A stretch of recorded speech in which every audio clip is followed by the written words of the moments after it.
The judge thought he was being clever. Community mentorship, he said, tapping his pen. 6 months. Stay out of trouble, you stay out of jail. The courtroom exhaled.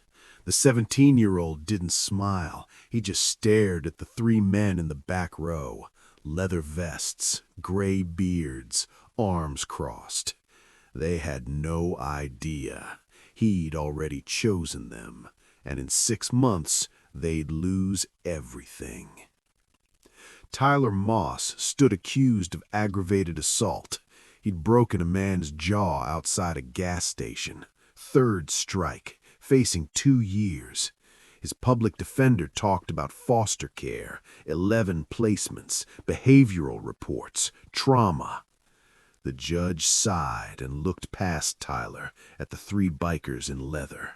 Black Hollow Motorcycle Club, he said. You run that youth mechanics program, correct? Ray Walker nodded slowly. Is yours for 6 months. Teach him something useful. The gavel fell. Tyler turned toward them, and for just a second, Ray was sure he saw the kids smile. Tyler showed up on time, every day, quiet, respectful, focused. He learned how to change oil, rotate tires, rebuild carburetors. He never complained. But Jonah noticed things. The way Tyler watched him when he thought no one was looking. The way he asked about locks, schedules, who had keys. Kids casing us, Jonah said one night. Ray shook his head. He's traumatized. Trauma makes people paranoid. Luis agreed. We've all been there. So they stayed patient. That was mistake number 1. In the 4th week, Ray was teaching Tyler how to weld. Sparks flew, masks down, just the 2 of them. Ray lifted his mask. You're good at this, he said. You've got steady hands. That's rare. Tyler didn't respond. My dad used to say that, he finally said. Ray waited. Before he locked me in the basement for 3 days. The words sat heavy between them. Ray set the torch down.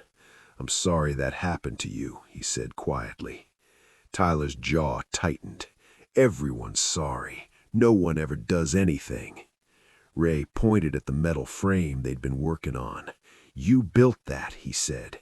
No one helped you. No one hurt you while you did it. Tyler stared at the frame. For the first time in weeks, his shoulders dropped. Can I come back tomorrow? He asked. Every day, Ray said, if you want. That night, Tyler sat on his bed in the group home and opened a burner phone. 3 messages waited. You in position yet? We need this done in 2 weeks. Don't forget what they are. Tyler stared at the last message for a long time. Then he typed back, I know. It happened on a Friday. Tyler didn't show up. By 9 o'clock, the clubhouse was empty. By 10:15, it was burning. The video went live at 10:17. Tyler's face filled the screen, tears streaking down his cheeks. I have to tell the truth, he said, voice shaking. Black Hollow MC, they're not what people think. He talked about threats, coercion, being forced to do jobs. I tried to leave. They said they'd kill me. Behind him, flames reflected in the window. I had to burn it down, he said. It was the only way out. The stream ended. By midnight, nearly 500,000 people had watched it. Tyler vanished. Ray was arrested at 6 in the morning. Jonah and Luis followed an hour later. Arson conspiracy, witness intimidation, corruption of a minor. In the interrogation room, a detective slid a tablet across the table. 400,000 people watched that kid, he said. You really want to tell me he's lying? Ray said nothing. The detective leaned back. You bikers thought you could clean up your image, play charity, play mentors. Jonah spoke from the corner. You done? The detective frowned. Because if you are, Jonah said calmly, I'd like to show you something. Jonah placed a tablet on the table. We record everything, he said. Every session, every kid, every minute. He played the footage. Friday evening, 6:47. Tyler waving as he left the garage, getting into a silver sedan. See you Monday, kid, Ray's voice said off camera. The footage rolled on. 8:12, lights off. 8:34, Ray locking the door. 9:58, parking lot empty. 10:11, the fire started. The detective stared. Jonah swiped to another video. Tyler inside the silver sedan, pouring gasoline into a glass bottle. Dash cam footage. Timestamp 9:47. That car was in an impound lot, registered to a real estate developer. The room went quiet. They found Tyler in a motel outside Sacramento. He wasn't alone. The developer sat beside him, counting cash. The land Black Hollow sat on was worth millions. The club wouldn't sell. So the developer found a kid with anger, a record, and nothing to lose. He gave him a script, a camera, a reason. Tyler confessed within the hour. Charges against the club disappeared just as fast. The news ran it for a day, then moved on. 3 months later, Black Hollow rebuilt. Smaller shop, same work.